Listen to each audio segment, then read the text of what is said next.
اعوذ باللہ من الشیطان الرجیم بسم اللہ الرحمن الرحیم سبحان اللہ والحمد للہ ولا الہ الا اللہ واللہ اکبر ولا حول ولا قوة الا باللہ العلی العظیم اللہم صلی علی سیدنا محمد وعلی آل سیدنا محمد وبارک وسلم وصلی علی جمیع الانبیاء والمرسلین۔ السلام علیکم ورحمۃ اللہ وبرکاتہ۔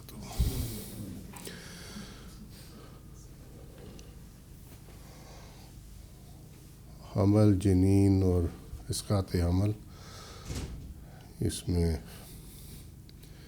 لاسٹ ٹائم ہم نے یہ دیکھا تھا کہ جنین کے سقط کی وجوہات، یعنی جو اس کی ابورٹ کرنے کی وجوہات ہیں، اس میں ایکچولی میں نے یہ مس کیریج والی زبانی کروا دی تھی، اس میں مینشن نہیں کی تھی، لیکن وہ میں نے ایڈ کر دی ہے، تو لہٰذا اس کو تم لوگ بھی ایڈ کر لینا کہ سقط جو ہے وہ 3 طرح سے ہو سکتا ہے: قتل عمد، قتل خطا یا قتل شبہ میں اگر ماں کو ضرب لگ جائے تب، اگر ماں جو ہے وہ خود کروا دے اسقاط حمل اپنی مرضی سے یا خامند کے کہنے پہ یا کسی کے بھی کہنے پہ یا واٹ ایور، ولفل ابارشن اس کے اندر آئے۔ نمبر 3 جو ہے وہ مس کیریج، اگر حمل خود بخود گر جائے۔ تو اس کو ہم پھر بھی اینڈ میں بھی دیکھ لیں گے انشاءاللہ تعالیٰ۔ لاسٹ ٹائم ہم نے یہ کیا تھا کہ ماں کو ضرب لگنے سے بچہ ضائع ہو جانے کا حکم کیا، تو اس میں نے دیکھا تھا کہ بطن پر یعنی پیٹ پر ضرب لگنے کی قید نہیں ہے، کہیں پہ بھی چوٹ لگے اور اس کے نتیجے میں اگر بچہ ضائع ہو جائے تو پھر اس کے اوپر پینالٹیز آئیں گی۔ اگر عورت اپنا علاج کروائے اور اس کے نتیجے میں بچہ ضائع ہو جائے تو وہ بھی ہم نے دیکھ لیا، تو اس پہ پینالٹی لگے گی۔ اور اگر کوئی اچانک، اس میں یہ ورڈ اچانک کا بہت امپورٹنٹ ہے کیونکہ وہ سڈن ہوتا ہے، عورت تیار نہیں ہوتی اس کے لیے مینٹلی، تو اگر کوئی اچانک چیخے، اتنا برے طریقے سے چیخے اور اس کی وجہ سے پریگننسی جو ہے وہ ابورٹ ہو جائے، حمل گر جائے، تو پھر جو چیخنے والا ہے اس کے اوپر پینالٹی ہوگی۔ یہ رد المختار ابن عابدین شامی، کتاب الدیات، فصل فی الجنین، جلد 12، صفحہ 304 سے 350، ضیاء القرآن لاہور نے اس کو پرنٹ کیا۔ اب آیت میں پہلا جو پارٹ ہے اس کا، یہ ہم نے لاسٹ ٹائم کر لیا تھا، اور ہم نے اس میں یہ بھی دیکھا تھا کہ اس کا جو دیت ہے، کیونکہ جو قتل عمد ہے یعنی جو ولفل مرڈر ہے، جو جان بوجھ کے قتل کیا جاتا ہے قصد کے ساتھ، ارادے کے ساتھ، اس میں تو قصاص ہے، اور اگر وہ اس میں معاف کر دیں ورثہ، وہ ایک علیحدہ بات ہے، تو پھر اس صورت میں بھی اس کو جو ہے وہ خون بہا دیا جا سکتا ہے اس کے اندر۔ اور دوسرا ہے جو قتل خطا یا شبہ عمد ہو، اس کے اندر جو پینالٹیز ہیں وہ ہے دیت اور کفارہ۔ اگر مسلمان کو قتل کر دے خطاً، غلطی سے، تو اس میں دیت ہے اور کفارہ ہے۔ یہ سورۃ النساء کی آیت ہے 92، اس میں یہ سارا مینشن ہے۔ اور صحیح بخاری کتاب الطب چیپٹر 46 حدیث 5758 میں ہم نے دیکھا کہ یہ جو دیت نبی کریم صلی اللہ علیہ وسلم مقرر فرمائی وہ تھی ایک غلام یا لوڈنی کا آزاد کرنا۔ اور اس کے علاوہ ہم نے یہ دیکھ لیا تھا کہ یہ پیٹ کا غرہ ہے، یعنی بچہ ماں کے پیٹ میں ضائع ہو جائے کسی کی وجہ سے، چاہے ماں کے اپنے ارادے کے ساتھ، یعنی اگر اس نے اسقاط حمل کروایا، یا کسی کے مارنے کی وجہ سے وہ مارا گیا، پیٹ میں جب بھی بچہ ضائع ہوگا، ارسپیکٹیو کہ وہ زندہ تھا یا کیا تھا، اعضاء اس کے بن گئے تھے، ظاہر ہو گئے تھے لیکن روح نہیں ڈلی تھی۔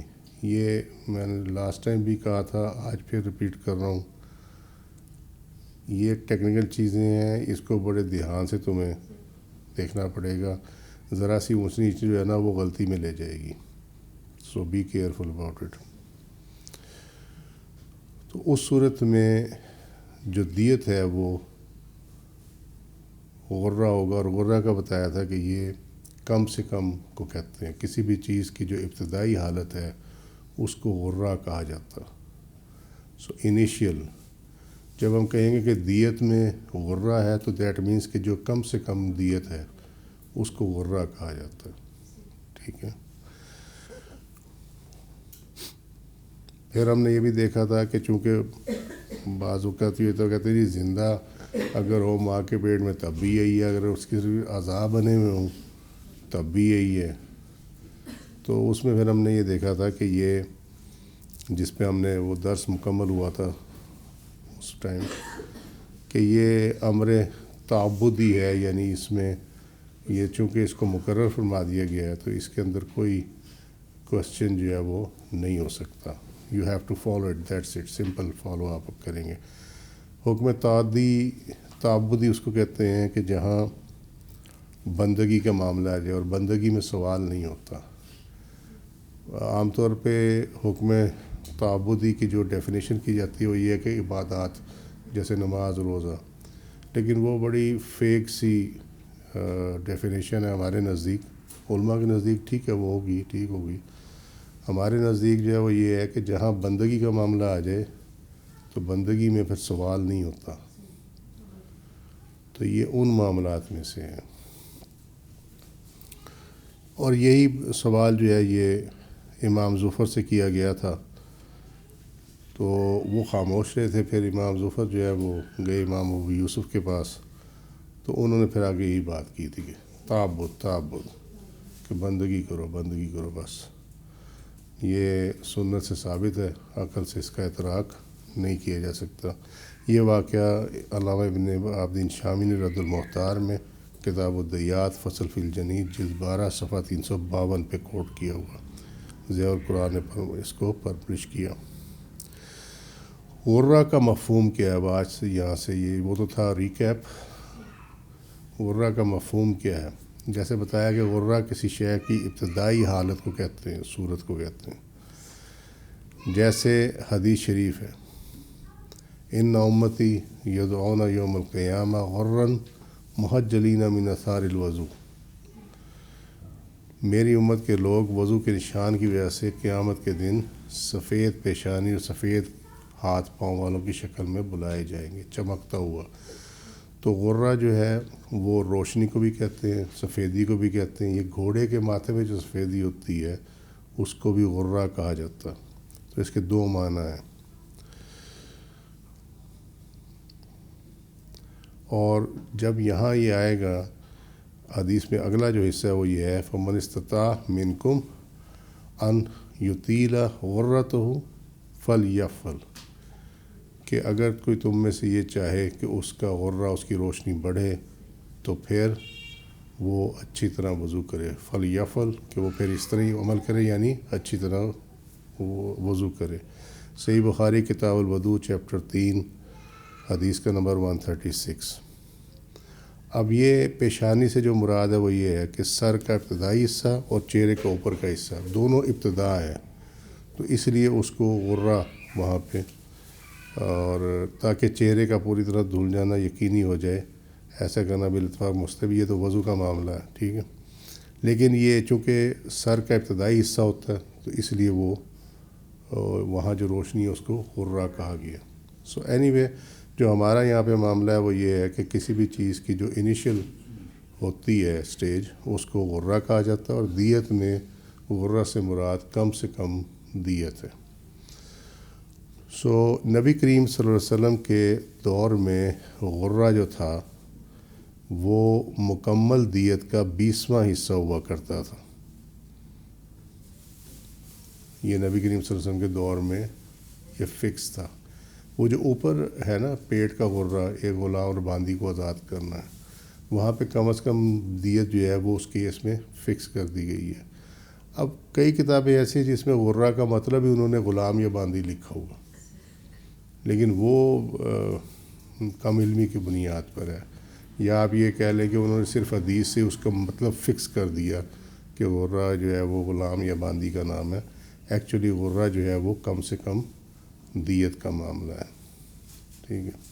اور اسی کو اڈاپٹ کیا فقہاء نے سب نے. چاروں امام جو ہیں انہوں نے غرہ کا یہی معنی اڈاپٹ کیا ہے کہ یہ کم سے کم دیت ہے. ٹھیک ہے. اس لیے کہہ رہا ہوں کہ وہ جو حدیث میں ہے وہ انہوں نے اس سے فکس کر لیا, یہ ان کی کم علمی ہے. وہاں پہ وہ اس کیس میں فکس کیا گیا تھا. ٹھیک ہے. ٹھیک ہو گئی بات, کیونکہ دونوں پیرلل چل رہے ہیں نا.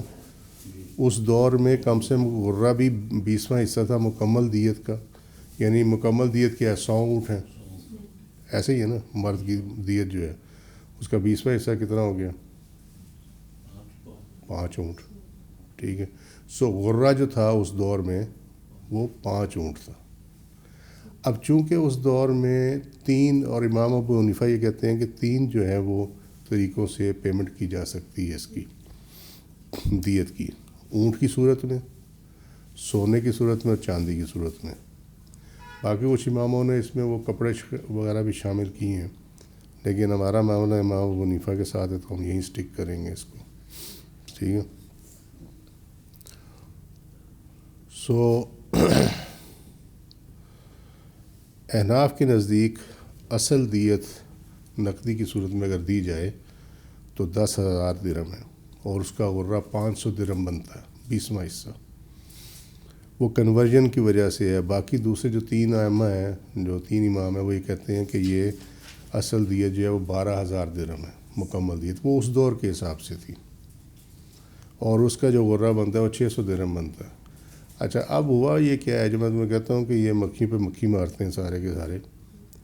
آج اگر ان سے سوال پوچھو جائے نا جی کہ غرہ کیا ہے, یہ کہیں گے جی 500 درہم ہے. ٹھیک ہے. تو 500 درہم کتنا ہوا آج کل اگر آپ پیپر کرنسی میں جائیں, فرض کرو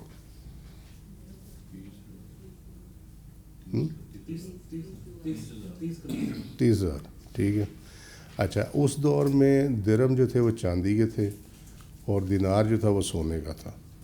تو ایکچولی جو پیمنٹ تھی وہ 1,000 دینار تھی مکمل دیت کی, سونے کے 1,000 سکے.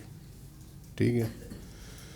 اور اس کے جو برابر بنتا تھا وہ 10,000 درہم امام ابو حنیفہ کے بنتا تھا, کیونکہ درہم جو ہے وہ چاندی کا ہوا کرتا تھا. تو 1,000 سونے کے جو سکے تھے وہ امام ابو حنیفہ کے نزدیک وہ 10,000 چاندی کے سکوں کے برابر تھے. اور باقی جو 3 امام ہیں ان کے مطابق یہ تھا کہ 1,000 دینار سونے کے جو ہیں وہ 12,000 درہم چاندی کے جو ہیں اس کے برابر ہوتے تھے. ٹھیک ہے. تو اب یہاں پہ وہ جو کنورژن کا ریٹ آ جائے گا وہ آ جائے گا, ابھی ہم اس کو ڈسکس کرتے ہیں. مذکر جنین کا غرہ مرد کی دیت کا 20واں حصہ ہے, وہ بھی 500 درہم بنتا ہے. ٹھیک ہے. 10,000 انٹو 20%.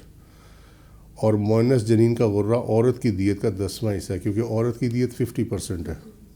ٹھیک ہے. تو اس میں بھی وہ 10واں حصہ اس کو کر دیا, وہاں 20واں تھا یہاں 10واں کر دیا. دیٹ آلسو کمز ٹو 500 درہم. تو بچے کی جنس چاہے مذکر ہو چاہے مؤنث ہو, اس کا جو غرہ بنے گا وہ 500 درہم بنے گا فقہ کے حساب سے. ٹھیک ہے. ٹھیک ہو گئی بات. اچھا, اب 1,000 دینار جو ہے وہ 4.374 کلو گرام سونے کے برابر ہے. 1,000 دینار, آپ اس کو 20 سے ڈیوائڈ کر لیں تو وہ نکل آئے گا اس. ٹھیک ہے. اور 10,000 درہم جو ہے 30.618 یہ کلو گرام چاندی کے برابر ہے, اس کا 20واں حصہ نکال لیں. ٹھیک ہے. تو یہ بڑی معمولی مقدار بنتی ہے پیسے کے حساب سے. کتنا نکلے گا یہ؟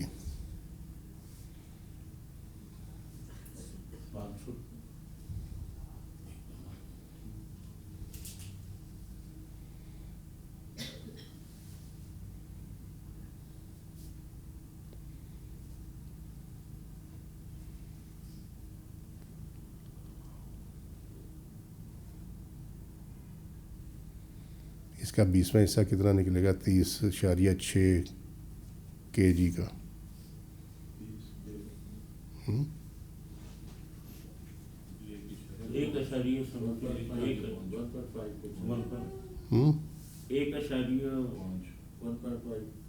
کے جی نکلے گا نا. ہاں تو کس طرح کلو ہے؟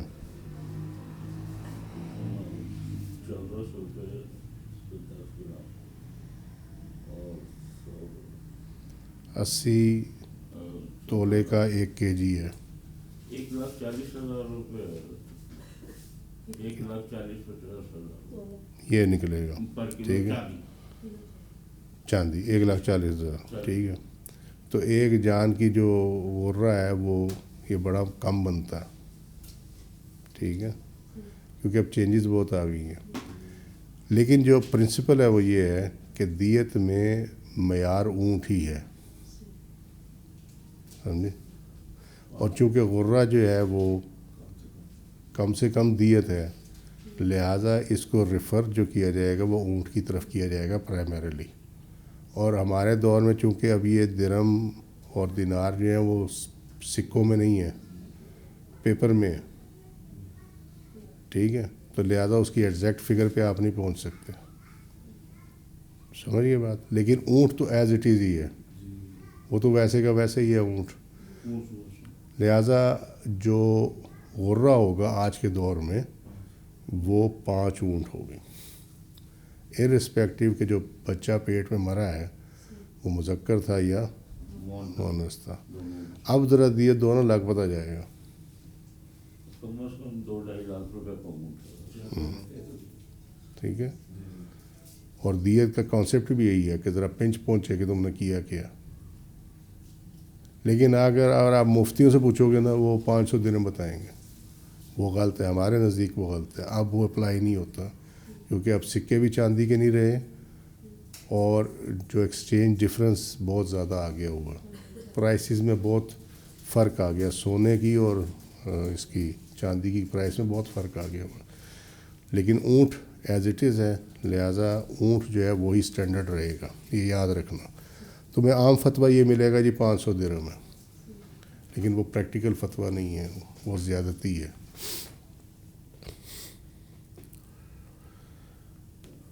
اب ذرا تھوڑا سا فالو کرنا اس کو، یہ بہت ضروری ہے. اگر ماں کے پیٹ میں 1 سے زیادہ بچے ہوں اور وہ ضائع ہو جائے تو کیا بنے گا؟ اور وہ ہو بھی قتل، اور قتل خطا ہو. قتل عمد جو ابھی ہم بعد میں ڈسکس کریں گے اس میں. ٹھیک ہے. جو اس میں چیزیں ڈسکس ہوں گی آئندہ آنے والوں میں وہ اس میں یہ قتل خطا، شبہ عمد، قتل عمد جان بوجھ کر قتل کرنا، اس کے علاوہ مس کیریج آئے گا. اس کے علاوہ جو آئندہ آنے والی جو ڈیٹیلز ہیں اس میں جو بلڈ کے احکامات ہیں کہ یہ جب بچہ ضائع ہو جائے تو اس ٹائم پھر کیا پوزیشن ہوگی. کیا اس کو آپ حیض لیں گے، نفاس لیں گے، کیا کریں گے؟ اور پھر اس میں عدت کے معاملات آئیں گے اور بھی کچھ ڈیٹیل اس کے اندر آئے گی کافی ساری. قتل خطا یا شبہ عمد کی صورت میں 1 سے زیادہ جنین کے اسقاط کا یہ خیال رکھنا یہ اوپر کیونکہ ہیڈنگ بہت ضروری ہے. قتل خطا یا شبہ عمد میں اگر عورت کے بطن میں 2 جنین ہو، فرض کریں 1 سے زیادہ ہے نا، آپ 2 کو ڈسکس کر لیتے، وہ اسی طرح پھر آگے آپ اس کے اوپر اپلائی کرتے چلے جائیں گے. 3 ہو تو پھر یہ ہوگا، 4 ہوگا تو یہ ہوگا. تو 2 غرہ واجب ہوں گے کیونکہ 2 بچے تھے. ٹھیک ہے. اگر 2 جنین میں سے ایک مردہ پیدا ہو اور دوسرا زندہ پیدا ہو کر فوت ہو جائے، 2 تھے، ضرب ماری گئی، قتل خطا ہوا یا شبہ عمد کے ابھی مقصد اس کا پتہ نہیں تھا قتل کرنے کا تھا یا نہیں تھا، وہ شبہ عمد میں آ جائے گا. اور اس میں سے جب ڈیلیور ہوئے بچے تو ایک بچہ جو ہے وہ مردہ پیدا ہوا اور ایک بچہ جو ہے وہ زندہ پیدا ہوا لیکن بعد میں وہ فوت ہو گیا. ٹھیک ہے. تو مردہ کے لیے غرہ ہوگا جو مردہ بچہ پیدا ہوا، اور جو زندہ ہو کر فوت ہو گیا، جو زندہ پیدا ہو کر فوت ہو گیا، اس کے لیے دیت پوری ہوگی، کامل دیت ہوگی اس کے لیے 100 اونٹ. اس کے لیے 5 اونٹ ہو گئے، اس کے لیے 100 اونٹ ہو گئے، یا اس کی قیمت. ٹھیک ہے، اور وہ قیمت بھی اس سلیبس کے حساب سے ہوگی. یہ نہیں کہ سیدھا آپ نے 2.5 لاکھ کا اونٹ ہے تو 5 اونٹ جو ہے وہ کتنے ہو گئے، 10 لاکھ ایک ہو گیا، 12.5 لاکھ. نہیں، وہ جو کمپوزیشن ہے نا اس کے اندر کہ 20 جو ہے وہ اس کیٹیگری کے ہوں گے، 40 اس کیٹیگری ہوں گے، اس کے مطابق کیا جائے گا اس کو. ہاں، اس میں پرائس اور اوپر چلی جائے گی. اگر ماں فوت ہو جائے، یعنی ماں کو مارا گیا، ماں فوت ہو گئی، اور دونوں جو بچے تھے وہ مردہ ڈلیور ہوئے، تو صرف ماں کی دیت ہوگی. اس میں جنین میں 2 غرہ نہیں ہوگا، کیونکہ اس میں ڈاؤٹ ہے کہ یہ جو 2 بچے اندر جو مردہ ڈلیور ہوئے ہیں ماں کے مرنے کے بعد، آیا وہ ضرب سے فوت ہوئے تھے یا ماں کی ڈیتھ کی وجہ سے ان کی ڈیتھ ہو گئی ہے. تو لہذا اس شک کی وجہ سے غرے کی اپلیکیشن نہیں ہوگی، بلکہ جو ماں کی جو دیت ہے مکمل وہ پے کی جائے گی. یہ صحیح سے تو تم لوگ کر رہے ہو، میں کل کو پوچھوں گا تمہیں پتہ کوئی نہیں ہونے لگا.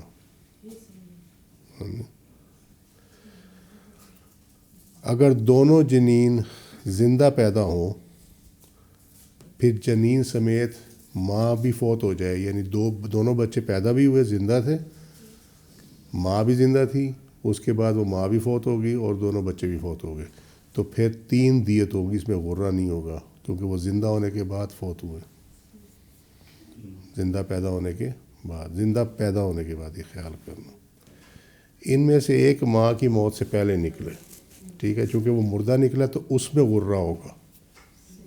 ٹھیک ہے، جو ماں کی موت کے بعد نکلا ہے اس میں کچھ نہیں ہوگا، کیونکہ اس کی ڈیتھ کا پتہ نہیں ہے کہ وہ ماں کی موت کی وجہ سے ہوئی ہے ڈیتھ یا ضرب کی وجہ سے ہوئی ہے.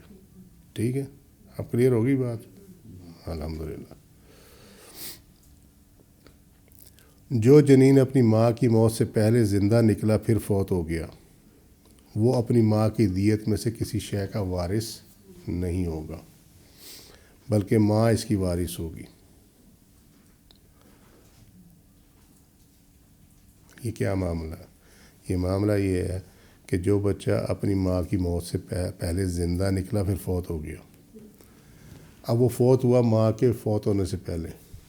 ٹھیک ہے، تو جب اس بچے کی ڈیتھ ہوئی ہے تو اس ٹائم ماں زندہ تھی، اور وارث کے لیے ضروری یہ ہے کہ جس کا وہ وارث ہو اس کی موت کے وقت اس وارث کا زندہ ہونا ضروری ہے. جو اس ٹائم زندہ ہوگا وہ وارث ہوگا، چاہے وہ بعد میں خود بھی فوت ہو جائے.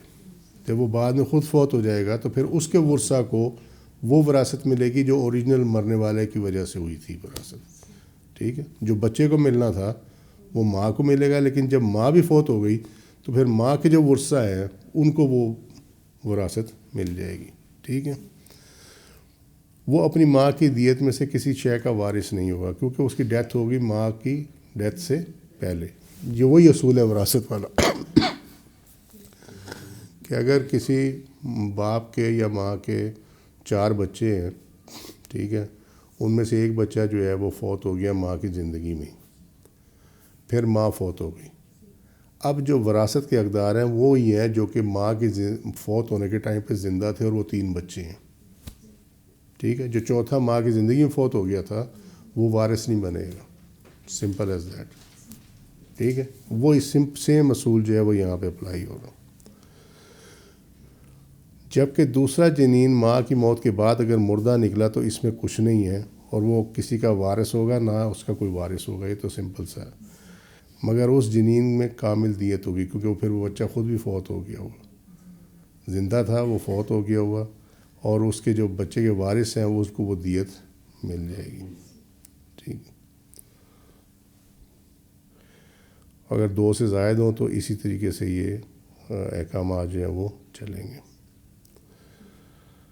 حاملہ اور جنین کا قتل عمد. اب آ گیا ولفل مرڈر. وہ تو تھا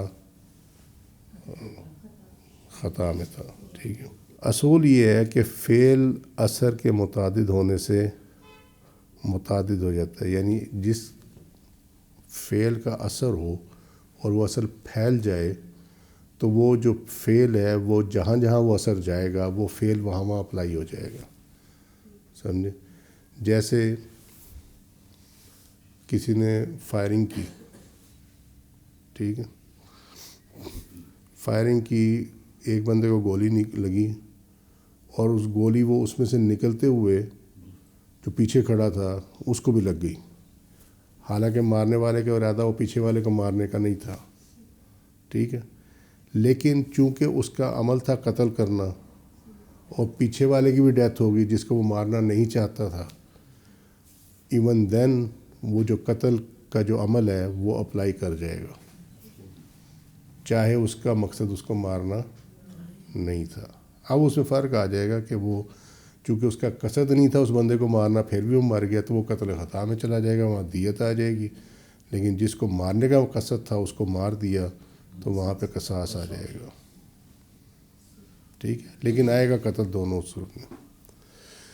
اسی طریقے سے جب اگر قصد یہ ہو کہ عورت کو مارنا ہے اور بچوں کو نہیں مارنا, ٹھیک ہے, لیکن وہ بچے پھر بھی مر جائیں تو وہ اپلائی ہو جائے گا. ٹھیک ہے. جیسے کوئی تیر پھینکے اور وہ ایک شخص کو جا لگے, اس سے نکل کر دوسرے کو جا لگے تو اس کو قتل کر دے, تو اگر یہ خطان ہوا تو قاتل پر 2 دیتیں ہوں گی اگر خطا سے ہوا. لیکن اگر پہلا آمدن ہوا, وہ جو بھی سمجھایا جس طرح کہ پہلے کو تو مارنا چاہتا تھا نا وہ, تو اس پہ قصاص ہوگا اور دوسرے کے لیے دیت ہوگی اگر وہ خطان ہوا.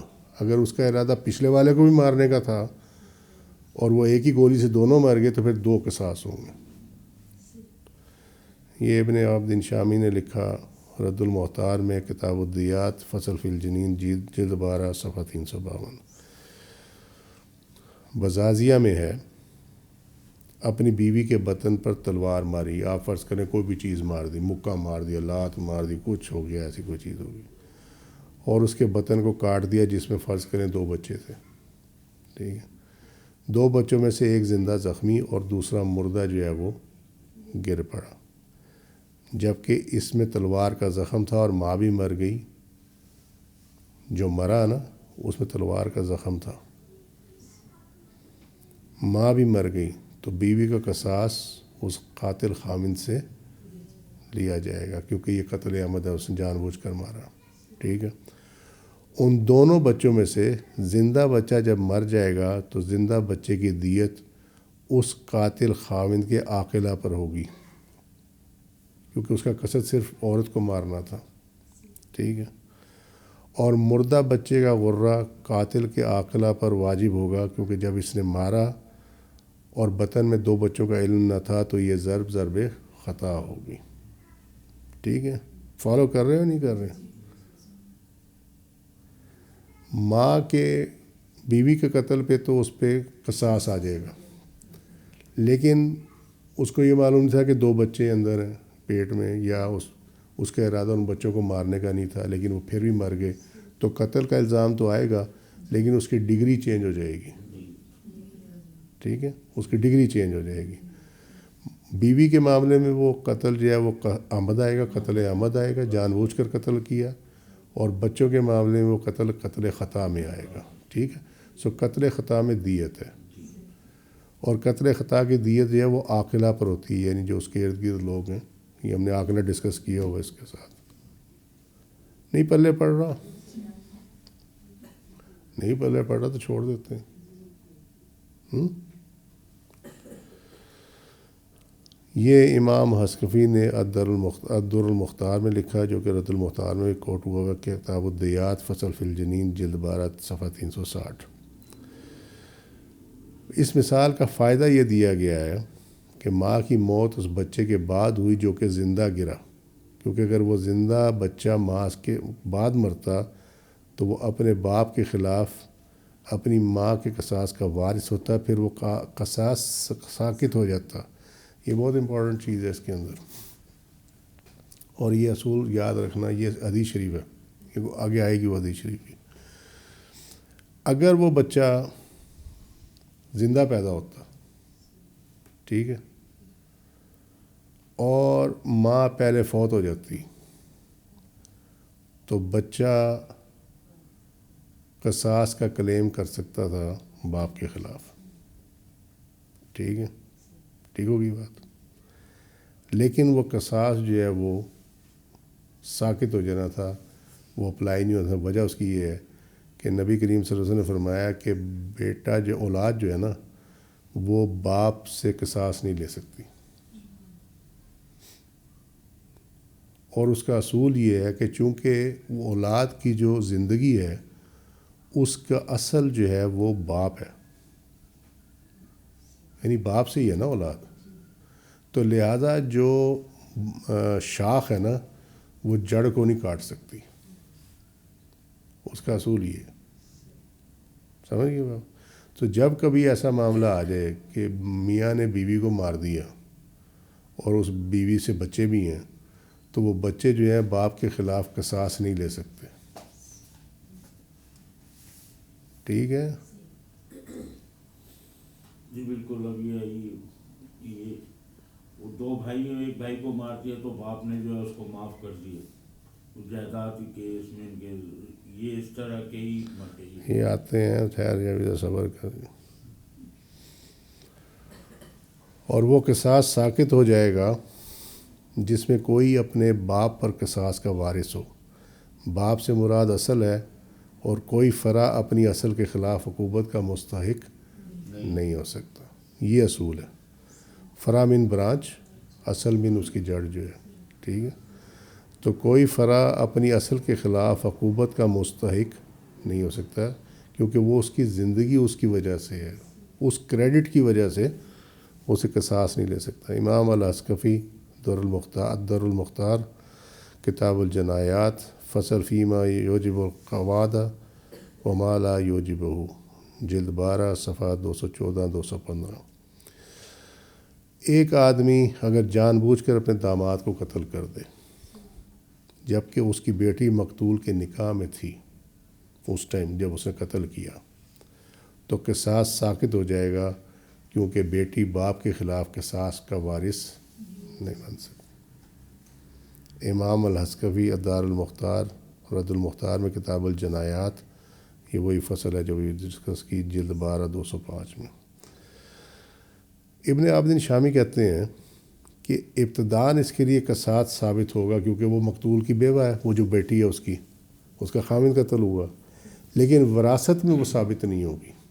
اس کی ایکسپلینیشن یہ ہے کہ انیشلی تو وہ بیوی ہونے کی وجہ سے وہ قصاص کی وارث، تو قصاص ثابت تو ہو جائے گا کہ وہ قصاص لے سکتی ہے، لیکن جب وراثت کے طور پہ وہ اس سے ثابت نہیں ہو سکتا. یہ مشکل چیز ہے تھوڑی سی، کیونکہ جو قانون قصاص کا وہ یہ کہتے ہیں کہ ورثہ لے سکتے ہیں. ورثہ میں بیوہ آتی ہے، ٹھیک ہے، لواحقین میں بیوہ آتی ہے نا، تو لہٰذا جو اصول ہے قصاص کا اس کے مطابق تو قصاص ثابت ہو گیا کہ وہ لے سکتی ہے، ٹھیک ہے.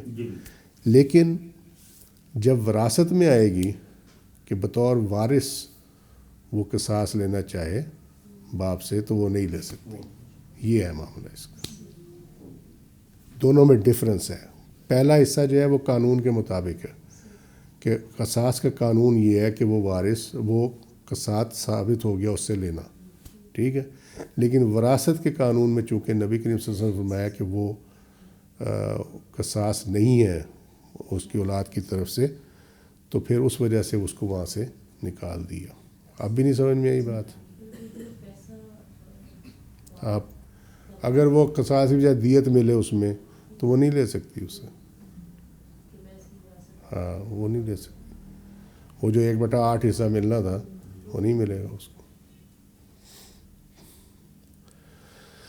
اگر قاتل خاوند کو دونوں بچوں کا علم ہو اور اس نے بچوں کو ضرب مارنے کا قصد نہیں کیا بلکہ صرف ان کی ماں کو مارنے کا قصد کیا، تو زندہ بچے جو پیدا ہونے کے بعد مرا اس کی دیت اس قاتل خاوند کے مال میں واجب نہ ہوگی، کیونکہ اس کا قصد نہیں ہے، شبہ آمد میں آ جاتا ہے، ٹھیک ہے. عاقلہ پہ لازم ہو جائے گی. جس طرح ایک تیر کسی شخص کو مارنے کا ارادہ کرے تو تیر کسی کو نکل کے لگ جائے، جو ہم نے پہلے ڈسکس کیا تھا. لیکن اگر قاتل خاوند کو دونوں بچوں کا علم ہو اور اس نے بچوں کو ضرب لگانے کا قصد بھی کیا ہو تو زندہ بچے جو پیدا ہونے کے بعد مرا اس کی دیت اس قاتل خاوند کے مال میں واجب ہوگی، کیونکہ قتل عمد میں جو دیت ہے وہ قاتل سے لی جاتی ہے. ٹھیک ہے. قتل خطا میں جو دیت ہے وہ قاتل کے جو رشتہ دار اور ورک پلیس پہ کام کرنے والے ارد گرد کے لوگ ہیں ان سے لی جاتی ہے.